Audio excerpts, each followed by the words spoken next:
ќе манифестира спортски дух, па ќе застанат кавадарчани во Шпалир за да ги поздрават новите шампиони на ракометна Македонија. Денеска ќе има уште еден значаен надпревар, Вардар со Алкалуити, тоа ќе биде битка за втората позиција. Не е незначајна затоа што ќе обезбеди директен пласман во групната фаза од ЕКФ Европа лигата. Третиот ќе игра квалификации во тоа надпреварување, а битолчани чека и дочека да бидат дел од лигата на шампионите.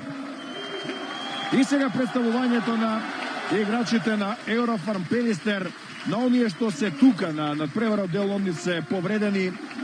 Мирко Радовиќ е постојано меѓу оние што се посветени на екипата и максимално ја користи својата шанса да биде на теренот. Тоа е капитенот на Еврофарм Пелистер. Тука е голманот Урбан Лесијак, Цветан Кузмановски со огромен придонес во оние полесни надпревари на Еврофарм Пелистер во оваа сезона.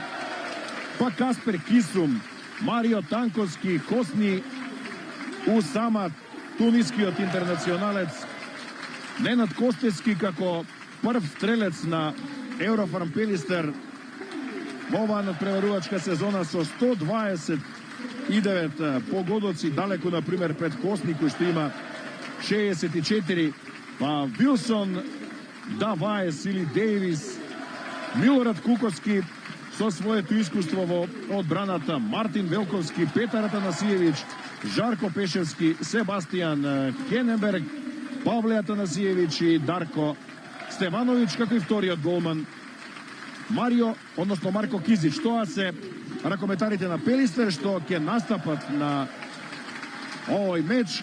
Забележавте дека нема неколку играчи, Ојлески е повреден, Василев качи температура исто како и Пешевски, но македонскиот репрезентативец ќе биде единствен на пикерската позиција во зелен дрес на овој надпревар. Суси му се приклучи на Сери како повреден, нема да игра. Надвор од составот е и третиот голман Бобан Ристевски, како и Емилијан Ѓорговски. Или според позициите ќе бранат Лесијак и Кизич.